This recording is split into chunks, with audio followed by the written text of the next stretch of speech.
programs that our congregation has put on over the past year. One, it was not affected by COVID. We had the highest number of programs we've ever presented. Two, we are presenting programs at the level, sophistication, and frequency of congregations 7 to 11 times our size. That's who the Central Region now compares us with. When it comes to programming, they want us to be slotted with congregations much bigger than we are. That's a testament to a top-flight staff and to volunteers who care and to congregants who demand and desire programs that appeal to their head, to their hearts, and to their hands. And if you just want to welcome our folks on the stream, let them know the stream is now working. And to those of you who are just joining on the stream, congratulations, you are now with us. Our engagement efforts, really, we've fortified our synagogue, we've enriched the Cincinnati Jewish community. Third, we've had another year of stable finances and stable membership. And last but not least, and you're going to hear more about it, so we'll save the good news about what our November 2021 Board of Trustees retreat achieved. As you can see, we're willing to change with the times to make sure that our broader community remains and wants to become engaged with our synagogue and live rich, fulfilling Jewish lives. How about the next slide? Let's proceed to our rabbi's report. And with that, Rabbi Farrow, it's all yours. As you can see from the slide following, Rabbi Farrow is in particular going to give our vision following our retreat. Thank you, Bill. A few major notes. Our board retreat over a weekend in November, should say 2021. That was November 20. It has happened already. It will not happen in the future. I think we took a number of things out of it. I think it was good for purposes of team building and communication. But I would say I really got 4 major items out of it for myself in terms of what I understood to be major vital takeaways.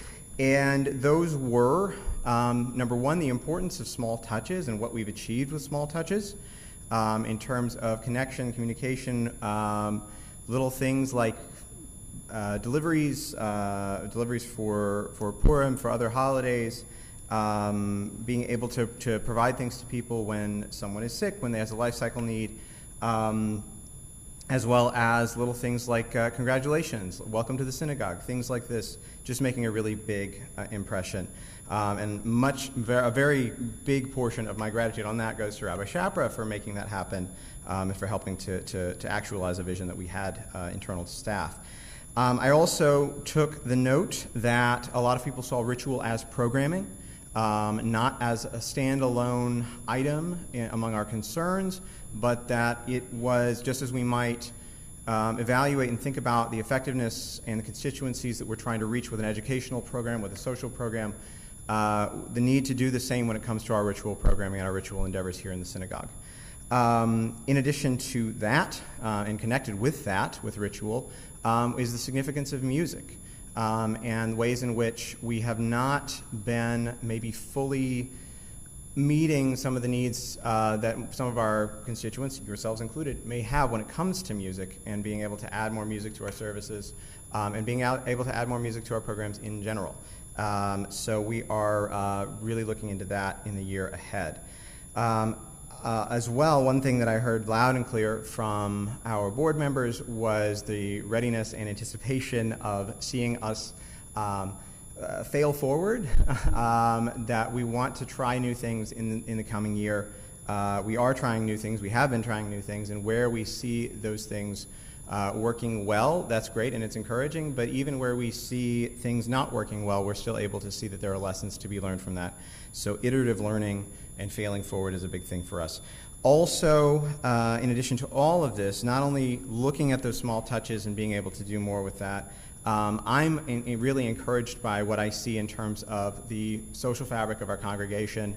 I see us having emerged or emerging from the pandemic with a strong connection, strong relationships to one another.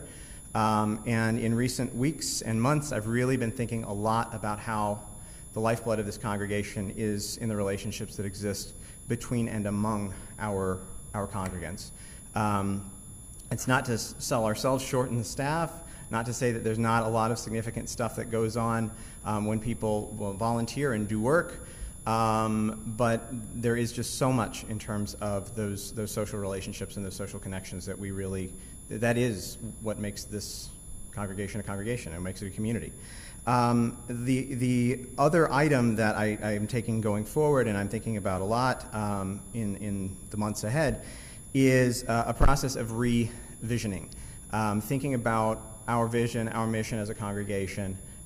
We've undertaken some of the work with that already in our board meetings, and I know we're going to continue that in the year ahead, and really thinking about how we actualize our mission as well as how we express it. So some language that can help to guide us and shape our vision as we work on it in the year ahead, in the years ahead. That is my report in terms of the retreat itself and what's come out of it. But I think it also gives you a taste of what it is that we're looking at moving forward. I'm feeling pretty good about the state of the staff. I'm feeling pretty good about the state of the volunteer cohort that we're working with, and I'm very much looking forward to working with, not to diminish anything that anybody has done, but I'm excited about working with a new cohort coming up, and I'm looking forward to installation, not only because of lunch, but lunch is always nice. Is there? Let's see, Vic, I've got you down as presenting on some items. You're up next? Okay, so I will invite Vic forward, and if there's a portion of your core engagement that you want me to present on, let me know. I'm still here for that.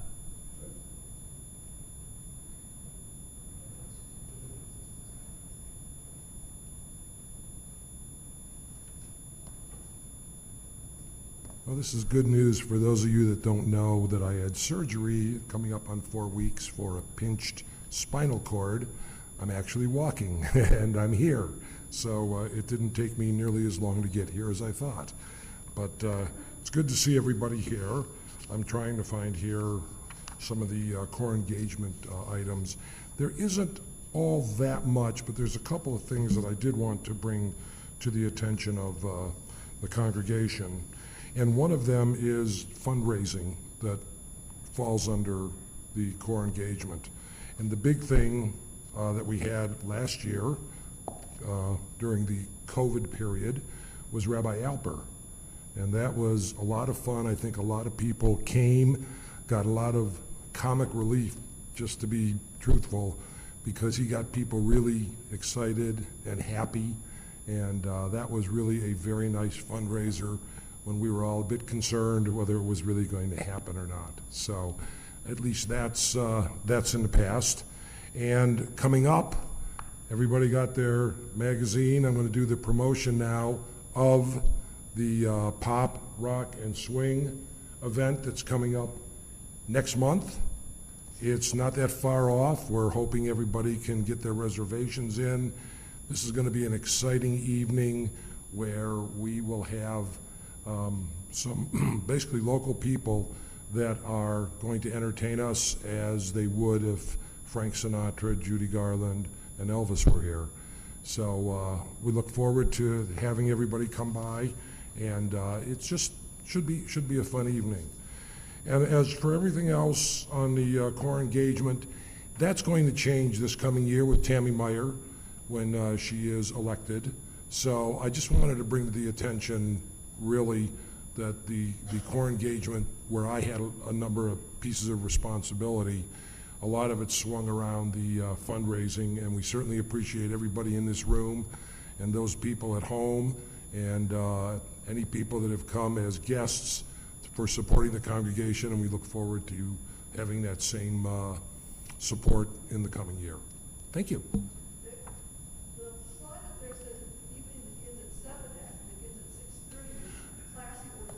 And that is correct. Yeah. There's, I unfortunately I don't have eyes in the back of my head. Let me turn around. Right. Yeah. Actually, we kind of caught it. if you're not here in time, tough, you know. Go ahead. I think there's also been an effort to make sure that we advertise the start of the event time itself, since that's happening in person and online, since there won't be online hors d'oeuvres at 6:30, unfortunately. So I think that's also part of the consideration. So it's the pre-show show with 6:30, but you're correct. That is true. And there's also, at the end of the program, there's going to be a meet and greet with the entertainers, and we're trying to stick to a timeline for that because it is Sunday night, and people will have to go to work on Monday, some people. So we're keeping it to a very close timeline, so that's why it is. But it is 6:30 for the hors d'oeuvres, 7 o'clock for the event, and so on. Thank you for bringing it to attention, Rabbi. Okay. You can do that, yeah. Go ahead. So as you may have noted, we have, as Rabbi Shepard just noted, there we go. We've come back to our safety committee. I think during the pandemic we had a lot of other safety and security, at the height of the pandemic we shall say, safety and security concerns that were a little more focused on microorganisms, and now we are looking a little bit more about our security infrastructure and protocols, and as well as some material security improvements and upgrades.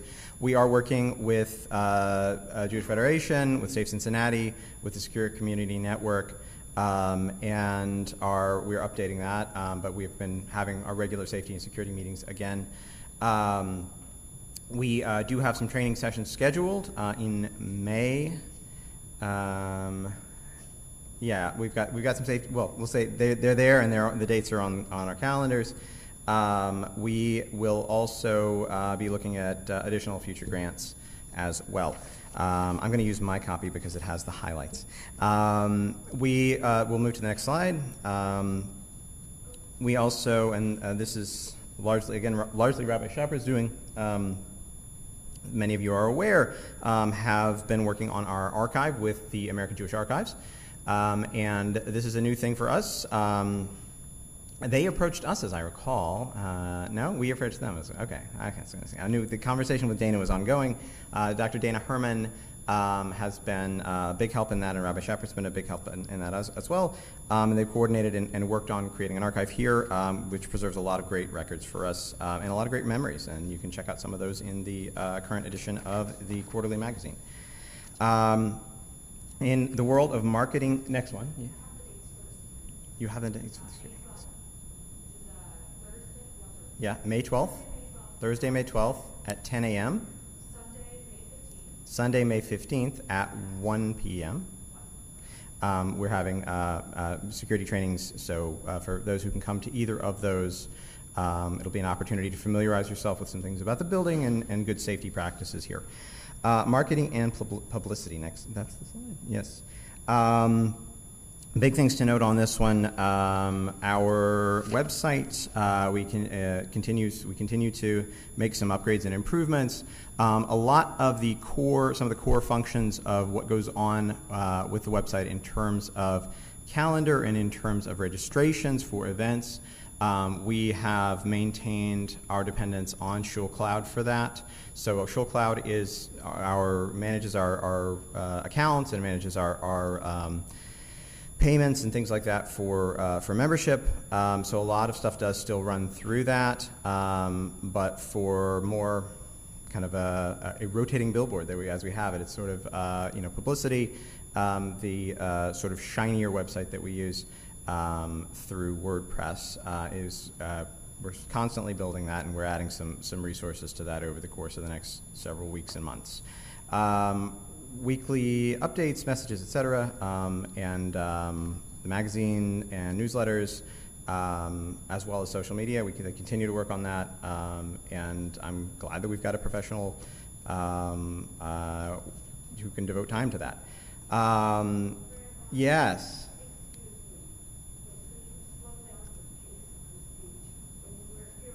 Understood. I'll slow down a little bit. Okay. Excuse me, you need to know that the sound system is not working. It's shrieking. The TQA is not working. Okay. It has not been working for the last several weeks. That's the first I've heard.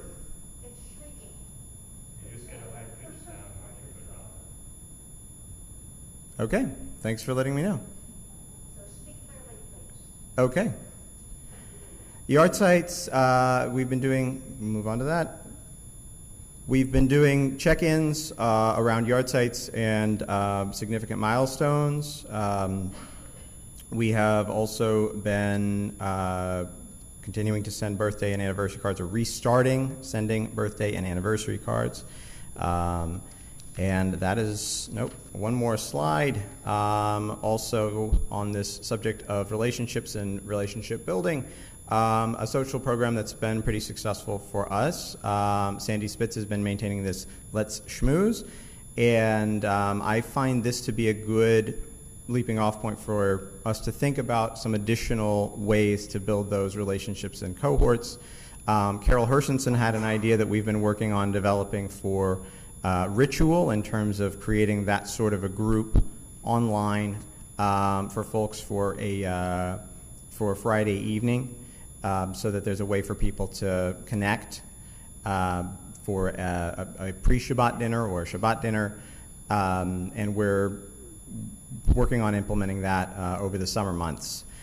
Beyond that, there are lots and lots of opportunities for us to think about ways to either emulate that model of bringing people together for a particular purpose or in a particular way online, as well as really informal social gatherings. And we're seeing more and more the importance of that for us in terms of keeping people connected to one another in different ways.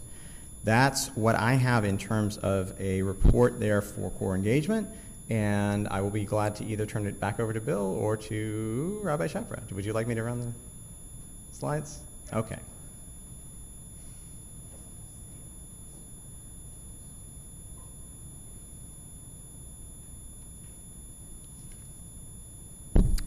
Hello. Give me 1 second. Okay. So I'm going to talk about external engagement. So one of the programs that we've done 2 years in a row is the Elul program series. This gave us an amazing opportunity to partner and create relationships and strengthen relationships with Jewish organizations around the Cincinnati area. As you can see, there's lots of different organizations that have spoken with us.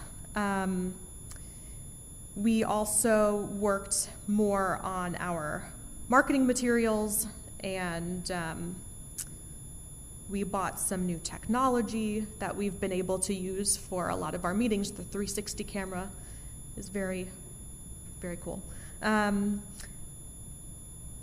I will say we won't be having the Elul series this year because I'll be on maternity leave through most of Elul, but we're hoping to bring it around next year.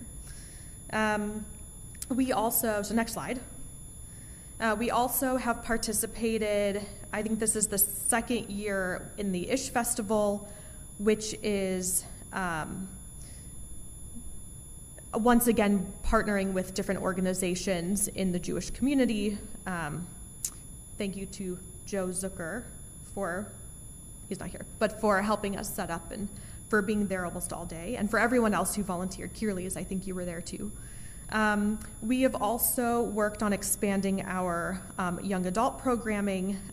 We've had, in previous months, we have taken trips to Axe Throw and to go to a rage room, which is, for those who don't know what a rage room is, it's where you're given a couple like mallets and a bunch of glass bottles, and you just smash them, get all your rage out. It's amazing.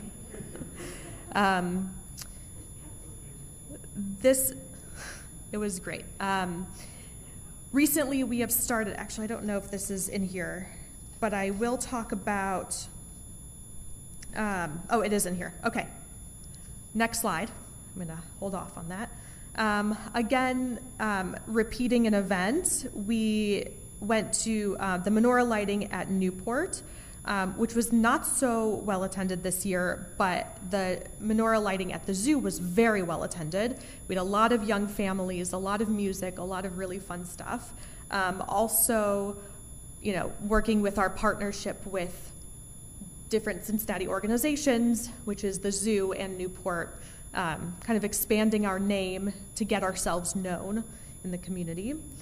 We had a Tu B'Shvat ice cream Seder this year as well. This was a program that was meant to be much bigger right before the Omicron, what was the word? Surge, the Omicron surge. So we very quickly, with like 2 weeks notice, we went virtual. We had a lot of participants. We created gift bags of ice cream and ingredients for toppings. We created recipe cards. We were featured in the American Israelite, which was also very cool because they reached out to us to have an article in it, in the Israelite. That was very exciting. Next slide. We are also a host site for Matter of Balance, which is this is a program that is sponsored by the Council on Aging and is led by one of our members, Eileen Hordes, might be on stream. This is something where we can get a reimbursement for being a host site, but it is also a way, once again, for us to partner with the Council on Aging, who the Council on Aging has also done a few programs with us in the past. So once again, we're creating really strong partnerships in the Cincinnati community. Next slide. So those were many of the programs that we've done in the past. So now we're going to look into the future. On May 11th, if you were here on Friday morning, you heard a lot about this, but we'll be beginning a Melton School for Adult Jewish Learning called Social Justice, the Heart of Judaism in Theory and Practice. It's a 10-week course which kind of gives us a frame for what it means in Judaism to practice social justice or social action. And hopefully this will lead to a larger initiative about being a sort of inclusive, which we already are, right? We are a very inclusive community and a diverse community. And so how can we take advantage of that and really do something within a Jewish frame? So this is kind of the framing point of a larger discussion that I hope to have this year, post-holidays. We'll also be doing something called the Conversation Project, which is something that I personally am really passionate about, kind of talking about what are your plans, or how, even before that, how do you have a conversation about plans for your end of life? I'll give a little plug for this. I mean, in addition to the plug that I'm already giving, but a little sneak peek, which is the age that the Conversation Project says that you should begin having this conversation. I'm just going to ask people, what do you think that age is? 50, 60? It's actually 18. You should start talking about what you want if something happens when you're an adult. And so many of us who are past 18 probably have not had that conversation yet with loved ones, or if we have, maybe we haven't had it in the way that it maybe is clear and needs to be said. So this is a way for us to really explore, how do we talk about things while we still can? Okay, next slide. Rabbi Farrow will be teaching Introduction to the Bible. Maybe if you're coming up again, I'll let you give a little bit of, nope, okay, nope, never mind. And then I talked about some of our young adult programming. So we've started a series called How We Jew It. And we had a program for Passover where we talked about just the very basics. What is Passover? What is a Haggadah? Tammy helped us make matzo balls from scratch. So thank you. And it was very helpful that she said, don't ever do this, just buy the mix. Thank you.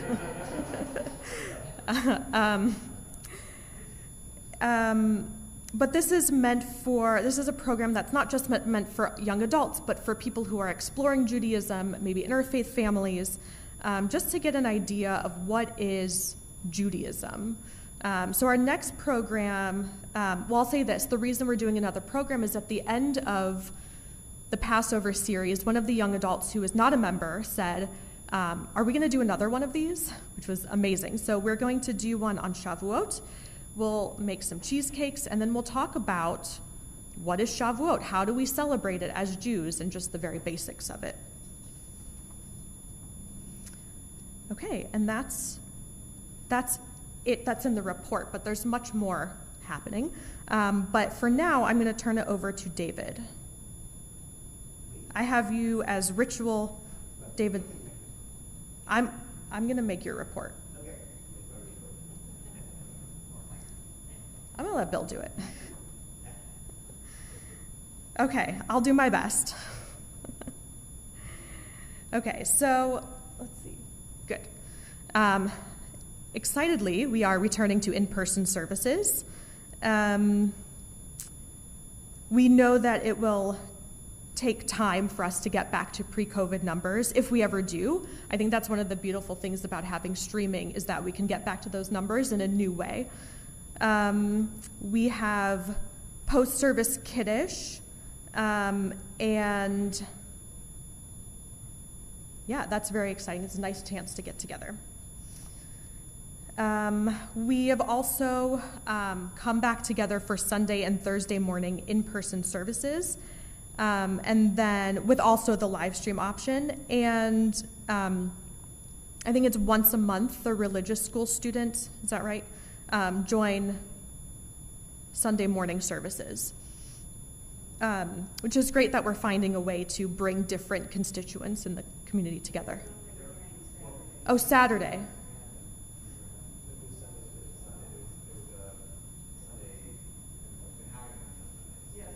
Sometimes they come on Sundays, sometimes they come on Saturdays, but either way, we're coming together.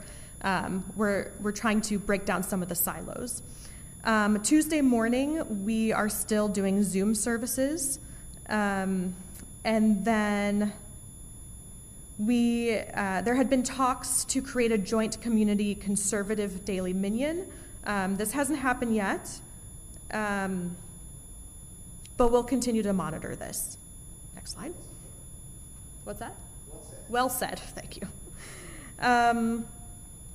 Friday evenings are still not so well attended, partly because a lot of us have our own traditions outside of the walls of the sanctuary. It's also what time what time sundown is due to geography, and this is not unique to us. So we're constantly trying to figure out the best way that works for us to have Friday night services. Yeah, we'll keep going. We've continued to experiment with different ways that Friday night services can be fun and engaging. We have had a lot of success with Lior Zoref's Kabbalat Shabbat series, which was organized by Edith Moss, our Director of Education. And let's see. We held one, I'm just going to read this. We held one late Friday night service, at 8 o'clock, right, the first Friday. 3 Friday afternoon Zoom minyanim, each with a different focus. Only one of these was in person, and we'll continue to focus on this in the future. Okay, this part I know. Okay. We celebrated Simchat Torah this year. This was during a valley in our COVID experience. Luckily, we were able to go outside and celebrate in the warm weather. We had almost 30 participants. We danced and sang outdoors. We had Queen City Klezmerim who were with us. And it was really fun. And we had our bartender who comes to many of our programs. Our bartender returned for Purim, where we had a Beatles Purim spiel, which was very exciting, and we had a lot of volunteers. It was definitely a volunteer effort, and it was very fun. Next page. Thank you, David Zucker, for your long service as Ritual Committee Chair.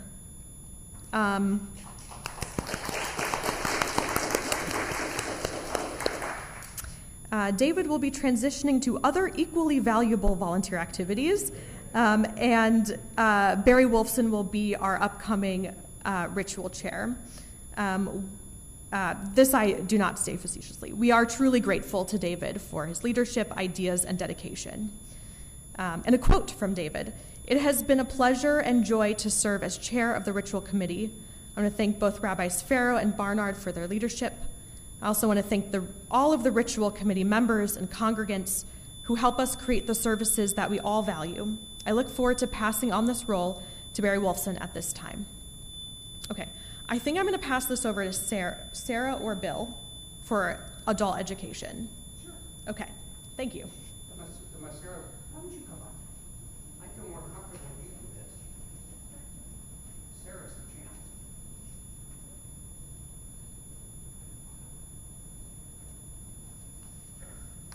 Okay. In the past few months, we had two interesting adult education activities that I personally attended both, and Rabbi Shapra led them both. So anything we say is a bit self-congratulatory, but one was the trope class. I think the idea of that was to train a few people to be able to read Torah.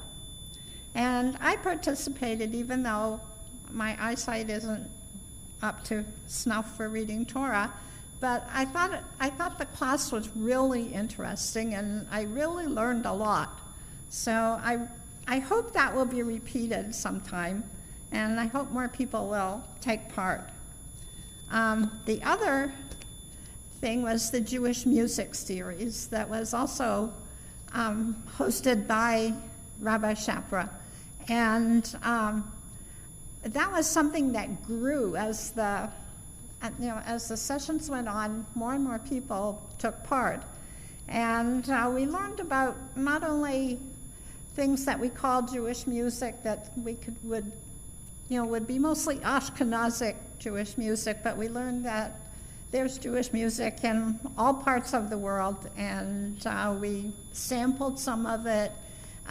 We listened to some classical type music that also had Jewish themes, and there was a lot of discussion. It was a lot of fun, and I think we started out with 2 participants and ended up with 10, which is a pretty big thing. I want to talk a little bit about the youth education part. That it's mostly Edith's work, but she did some spectacular things in the past year. And I think one of the main ones was Lior Soref, who did 3, and I think he will be doing 1 more program. And they're Kabbalat Shabbat programs. They're not really Shabbat davening, but they're sort of sing-alongs. And in the Hebrew school, and not everybody knows about this, but there's a native Hebrew speaker track where children from families who are Israeli come and learn Hebrew. And they're already speaking Hebrew, but they really learn in a more regular way. And those families have been participating in Lior's Kabbalat Shabbat programs, and the Purim Carnival, which was really spectacular, and other things that Edith has kind of arranged. And we're sort of hoping that they might get a little bit more involved in some other synagogue activities. They tend to be what you call non-religious Jews, but they certainly love the Shabbat programs, and lots of kids have been coming, and those are very nice, and I think Edith deserves a lot of credit for those. There are a lot of, I think Bill mentioned, programs coming up, the Melton program and some other programs coming up, and that was that happened after I made my report, so I'll have to rely on what Bill said, but that was really, I wanted to really mention Edith's work and how happy it was.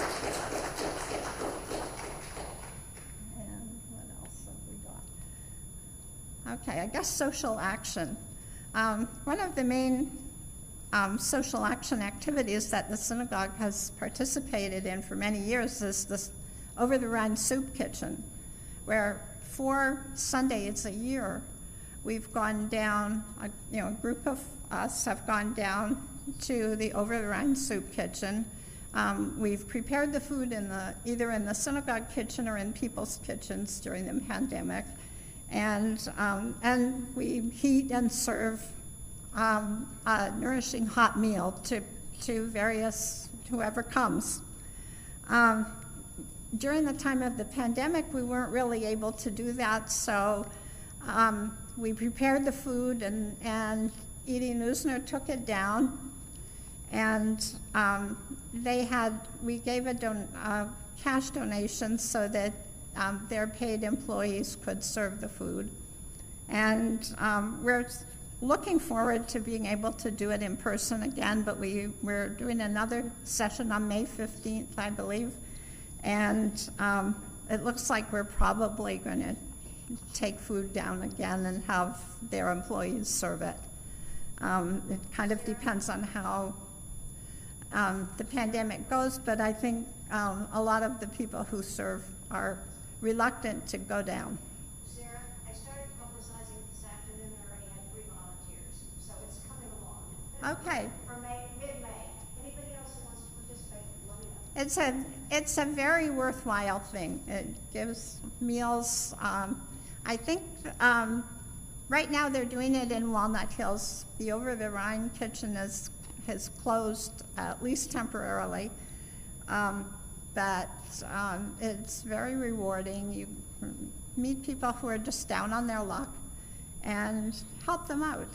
It's very worthwhile, and I think it's to the synagogue's credit. Quite often churches serve meals other days of the week, but Sundays had been reserved for synagogues because the churches are busy with their own activities then. But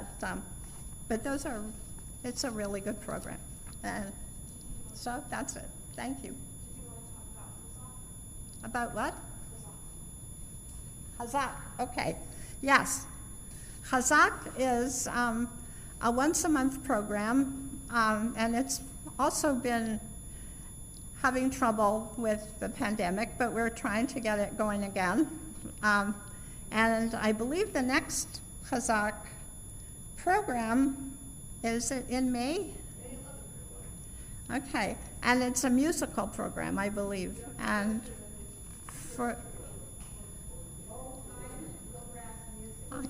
Jeff Bushon is going to be part of the music, at least. It's for senior adults, and it has traditionally included lunch and some kind of informative or entertaining program to let people have a chance to meet each other and talk and have social interaction, which is sometimes difficult for elderly people like me. But so we're hoping that gets started again, and we'll certainly welcome any volunteers who want to help with the preparations or the activities. Okay.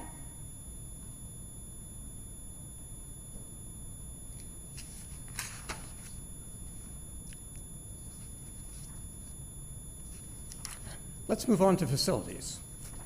And let's begin very quickly looking at our second largest area of investment in our synagogue. The largest, of course, is staff salaries, benefits, and the like. The next largest is keeping our buildings sound and as a meaningful investment to and housing for everything that we do. We know that COVID kept our buildings used at a minimum for quite a while. The good news is that, led by Henry Fenichel, our VP for Facilities, and Rabbi Ben Azriel, our Executive Director, they have put together an incredibly detailed, expert attempt to, one, marshal our own internal resources in order to maintain our facilities, and two, to attract significant external funding. We've attracted over $200,000 in external funding from grants and other federal and state resources to help keep our building in the best possible shape physically and from a security standpoint. Let's take a look at our slide headed Building Repairs and Replacements. As you can see, we've done quite a bit. It's a combination of intelligent planning by Rabbi Azriel, great volunteer thinking and participation by Henry in terms of working with Rabbi Azriel, and then showing how our synagogue is good at saving money, getting volunteers to engage in repairs and replacements, for which volunteers are very well suited to do it. They include, for example, replacing our fluorescent lights with energy-efficient LED lights throughout our building. Many thanks to Larry Knapp, to Myron Fish, to Bob Stateman, and to Frank Curley, really who have been our volunteers prepared to do everything from plumbing and minor electrical to setting up the building and replacing the LEDs or putting in the LEDs, and we are thrilled that they're doing it. Take a look at the next slide. You can see a whole variety of activities that, although they seem minor, make this building a fun and engaging place with which to work. Rabbi Shapra's office has been completely rearranged. The small conference room, which was basically ignored and occasionally used, has now become a significant staff workspace. We've contracted with a 100% renewable energy supplier. We want to do our part to be green, and with Rabbi Azriel's help, we were able to secure a multi-year contract with a provider that enables us to really be a green institution. We must particularly thank Sisterhood. We have, in addition to 2 walk-in units, which we are not currently using, 2 freestanding units, a freestanding refrigerator and a freestanding freezer. We rely on them. Just before one of our events, the freezer died completely, and the refrigerator, expressing sympathy, decided that it too was ready to go on strike, and it rolled over and stuck out its tongue. So we had, as the event was beginning, no freezer, no refrigerator. Sisterhood immediately stepped in, provided us with the funds. Rabbi Azriel negotiated with a Chinese supplier and a domestic supplier, and before you knew it, bearded representatives were on a ship from China with our unit. And within 3 weeks, we had our 2 new units installed. We couldn't have done it without Sisterhood. So our thanks to our Sisterhood, who stepped in and enabled this to take place. Our next slide talks about some exterior repairs and replacements. We're replacing the concrete pad in the back of the building. We'll be talking a little bit about the Fields Earl Road widening project. We've upgraded our fire system and alarms throughout the building. We have new camera monitoring. We have new parking lot lighting, new school entrance double doors. We've revamped our internal communication system. We've posted our new and revised evacuation routes. And as you can see from our officers' personal presence in our lobby, we've been working diligently with the Warren County Sheriff's Office in order to, in coordination with Safe Cincinnati, assure that we have the best security we can get. In the coming year, next slide, we'll be pursuing a whole variety of projects. As you heard, Safe Cincinnati training will be taking place. We'll be putting up security films for all of our windows. We're going to be installing sanctuary lockdown equipment so that if during an event and we're in here, we notice a possible threat, we can lock down the sanctuary, something we can't do right now. We're going to be rekeying the doors. We're redoing our fire systems and emergency alarm system setups. Next slide. In the coming year, we'll also be working on an outdoor automated. Isn't this amazing? Henry and Rabbi Azriel, we are indebted to you for figuring out all the things that need to do and figuring out how to fund them without causing us to go broke, which always comes in handy. Let's take a look at the Fields-Erdel Road widening project. As you may know, the Warren County Engineers Office and the Ohio Department of Transportation will be widening Fields-Erdel Road between the intersection to our east and the major intersection to our west, between Wilkins Boulevard and Snyder Road. It will emerge as a 5-lane road, 2 lanes in each direction with a center lane that serves as a turning and access lane. In addition, for the first time, we're going to have sidewalks on both sides of the street. That will really help us quite a bit. We are currently about to begin our negotiations with the county. They realized that when we built, we did not grant an easement on any of our property to the county, which of course poses a problem because they would like an 8-foot strip from us as part of the widening. For that, they will have to pay. We're going to be working with them on whether it's going to be an outright sale or just an easement. It's going to require moving utilities, moving a light post, which is ours, and relocating our drainage pit. We have made it clear to our friends at Warren County that we hope that the purchase price that they will give to us will, as Arnie put it nicely, cover all of our expenses. We'll be very happy campers if that takes place. We've been assured that barring a real problem, we will always have access during the widening project. That rarely, if ever, and certainly not during any of our festival holidays, will the road be totally closed for any period of time.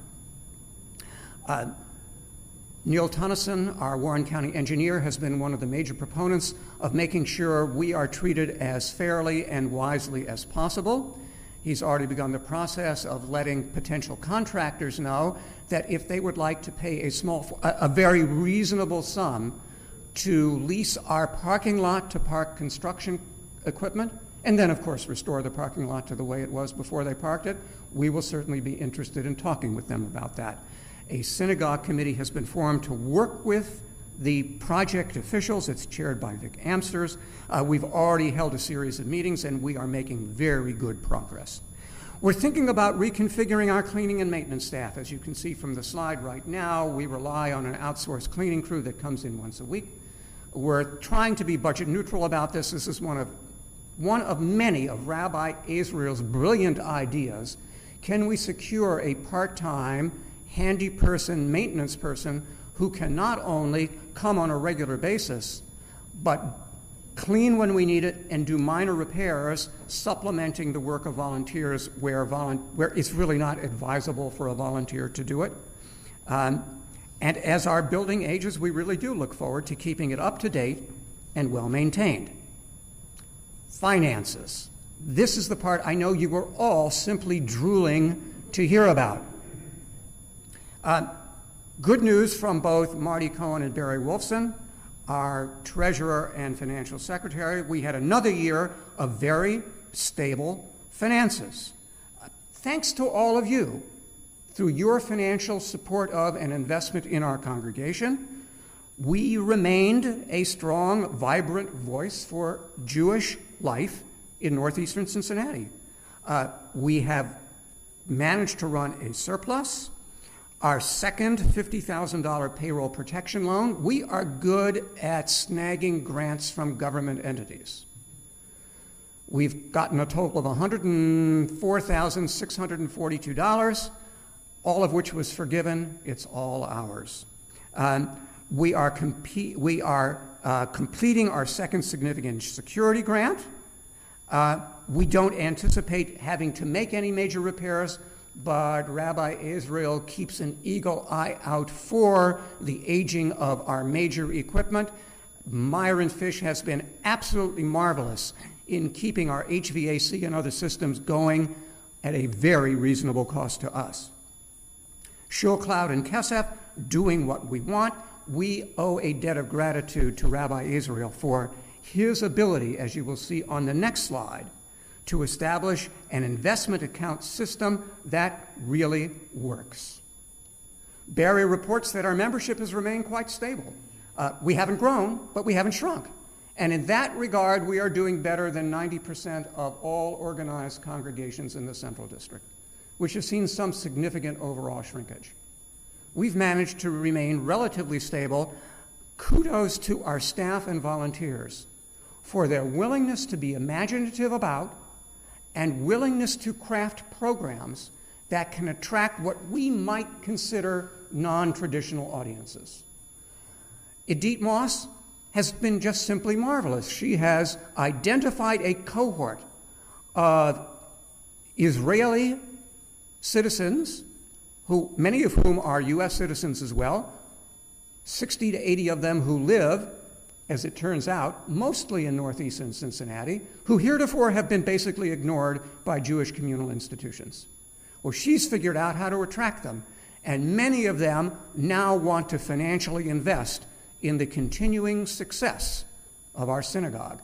Since dollars are fungible, we are thrilled at their willingness, together with us, to invest in keeping our synagogue a very active place. Our Sisterhood and Men's Club continue working hard.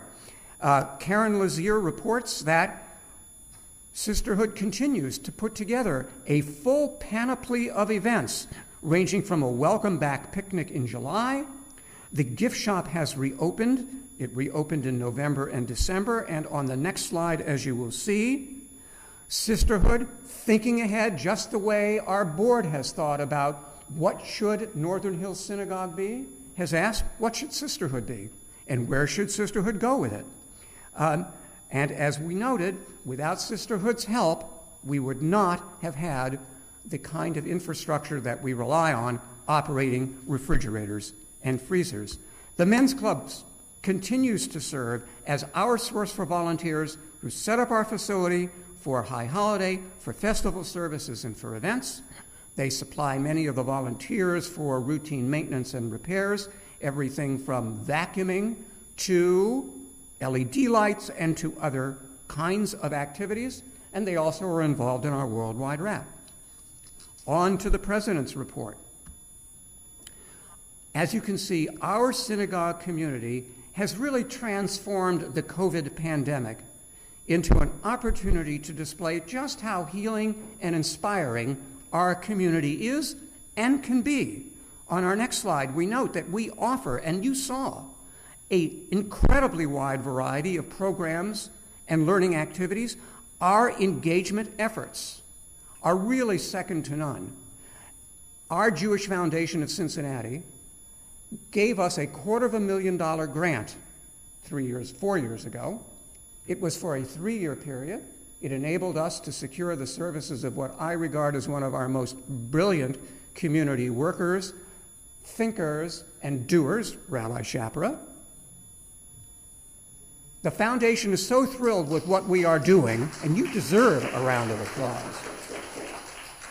They are so thrilled with what we are doing, they highlight, among other things, Edith's attraction of Israeli Jews to our community. They're willing to keep funding us. They gave us another $80,000 for the current year, and there's every indication that they're going to renew our grant. So things are paying off. Let's take a look at our next slide. As you heard from Rabbi Farrell, we're not afraid of change. our Board of Trustees showed great courage in saying, we can't just keep doing the same things we are doing and watching the community slowly age without recruiting new folks who want to learn more about and participate in Jewish life and learning. Among other things, we're planning on reviewing our Constitution. Jeff Basson is one of the most creative figures we have in our synagogue. He is chair of our fundraising committee, is second to none. And what's more, when it comes to thinking about how we should organize ourselves, I'm an attorney, I turn to another attorney, I turn to Jeff. And with Connie's help, who really initiated this project, we're rethinking what should our governance documents look like to assure the best possible, most diverse, most efficient way to think about how we operate. And we remain financially secure. Our next slide. We all know it. We all acknowledge it. We're all thrilled about it. We have a marvelous professional staff. A simply marvelous professional staff. We have a forward-thinking young rabbi in Rabbi Farrow. Rabbi Shapra has shown just how intelligent, creative, and imaginative someone can be in that position. Rabbi Israel has simply reorganized the entire infrastructure of our synagogue and made us so much more efficient. And Edith Moss has completely reimagined our family and youth and religious school programming. So it's just been marvelous. Their efforts, next slide, have been complemented by our volunteers, who really do continue to demonstrate that a synagogue succeeds when volunteers participate at a high and dedicated level, and we've had that from the efforts of Edie Neusner as the chair of our Social Action Committee, recruiting as many as 20 volunteers, involving in a hands-on activity of feeding people who would otherwise go hungry.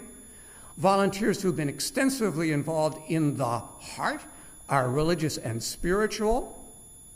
David Zucker and all of the volunteers who make sure that our ritual observance practices remain up to date, remain active, remain engaging. Synagogues run as do armies, on their stomachs. Having Harriet, my wife, serve as the chair of our kitchen really has made a tremendous difference. Our next slide. Thanks to all of you, to our staff, and to our volunteers for an incredibly successful year. And as you can see on our next slide, and as I mentioned, our Federation and Foundation regard us as active, important partners, and they are prepared to fund us to make sure we succeed. And we really couldn't have succeeded as well as we do without the extraordinary efforts of Sonia Milrod and Connie Hinnitz, who've worked so hard on our Create Your Jewish Legacy and Fund for the Future campaigns. These are the campaigns that enable us to invest in the future of Jewish life in northeastern Cincinnati. We're going to be, in our next slide, refocusing on the activities of our ritual and finance committees, really to enable them to actively participate in our new strategic process. And what that really means is we ought to think about and refresh the membership. Arnie and I and a number of others, including Ron Richards, have probably served on the Finance Committee for 25 years. And a number of us have served on the Ritual Committee for almost that long. We're really good at it, but it's really time to recruit the next cohort who think creatively, who can think objectively, and who can assist, as Tammy Myers will be doing, in asking, what kinds of things should we be prioritizing? How should we mobilize our financial resources so that we make sure that they are being applied in the highest, best, and most productive manner? How should we reimagine, and what kinds of ritual observances will really attract a new cohort that we're not seeing today?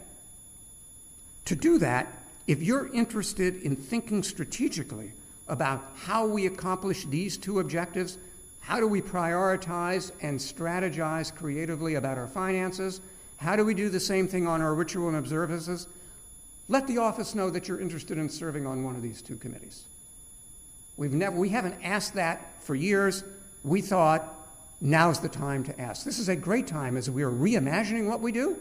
Let's get the more people who are involved, the better. Thank you to our CYJL Endowment, Legacy, and Fund for the Future donors.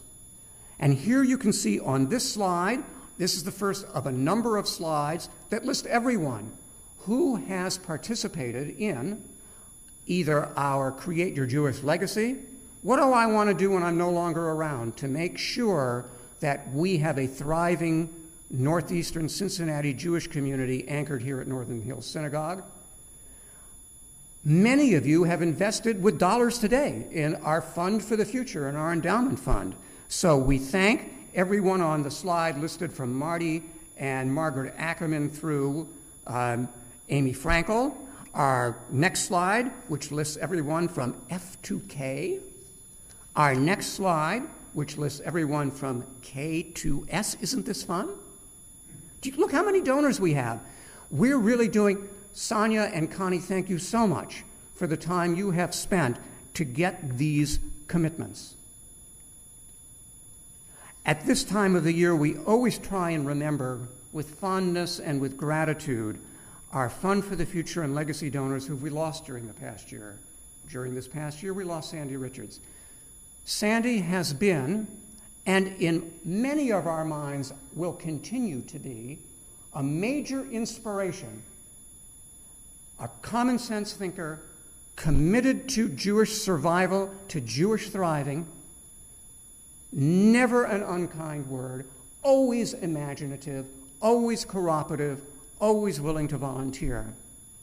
May her memory really be for a blessing and an inspiration for all of us for many, many years to come. Let's turn to our nominating committee report. As you saw in our various notices, first, our slate of nominees for our officers. Our nominating committee has nominated Connie Hinitz to serve as president. Our vice presidents who have been nominated, Tammy Meyer, Vic Amster, Sarah Barnard, and Matt Lee. Financial Secretary Steve Sells, Marty Cohen as treasurer, Amy Frankel as recording secretary, and Bobby Hanwerger as corresponding secretary. Our slate of nominees for trustees.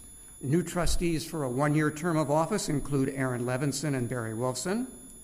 New trustees for a two-year term of office, beginning in 2022, are Jeff Gushin, Arnie Horowitz, Karen Schlesinger, Joel Suttleson, Bobby Winkler, and Joe Zucker. Now, for information only, just so that you are aware of it, 4 trustees' terms continue until 2023. They include Jeff Basson, Judy Knapp, Sonia Milrod, and Keith Sklar.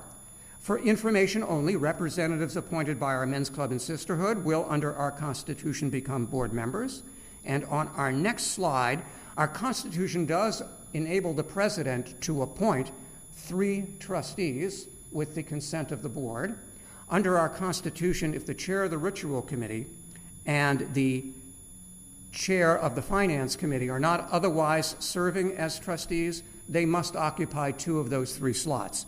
The good news is that Barry and Marty are among those who are nominated for election as trustee and officer respectively, which means that Connie will have the ability, if she so chooses, to appoint up to 3 additional trustees with the approval of the board.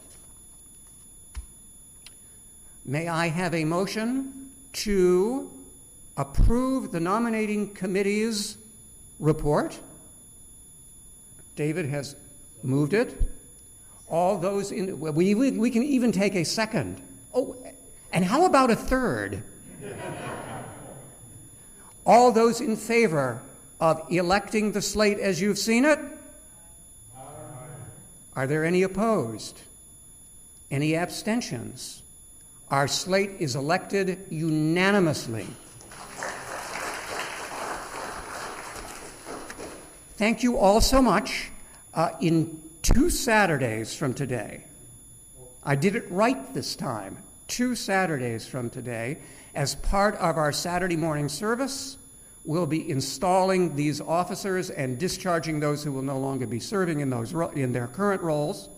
So we look forward to seeing you all, and there is a reward for coming, including those of you who are on our live stream. You get lunch. So it's a very small, I don't want to use the term bribe.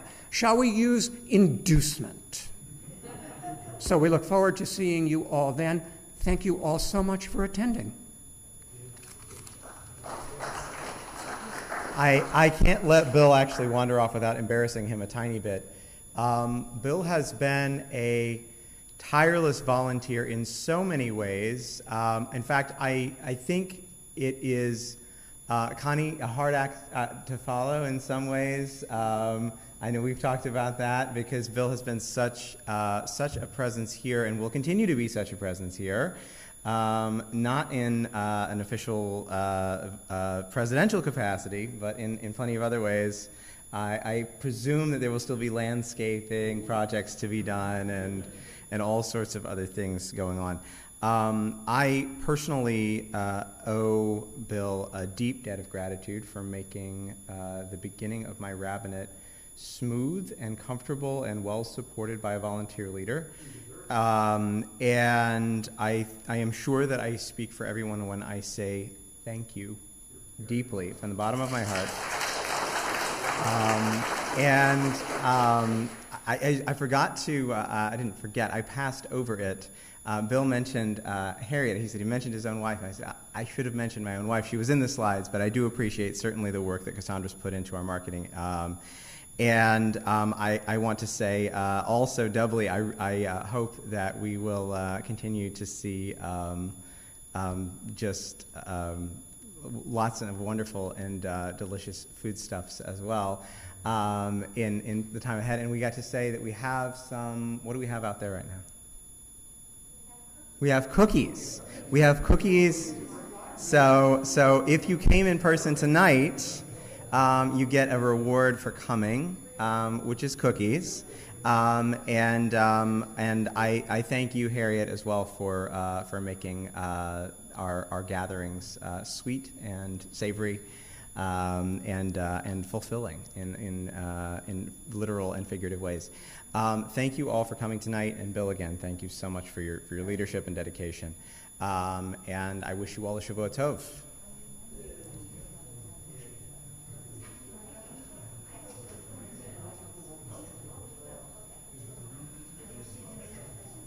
I'm going to seize the microphone for a minute. In the lobby on a table are some memorial candles called yellow candles to note Yom HaShoah V'Hagvura, Holocaust Memorial Day, which will be this coming Wednesday night and Thursday. So you can light the candles Wednesday night, and there are prayers or things you can say to commemorate the Holocaust. This is a project of the Federation of Jewish Men's Clubs and of Northern Hills Synagogue Men's Club, so please, on your way out, take a candle, and if you'd like to send a donation to the Men's Club, that's also very nice.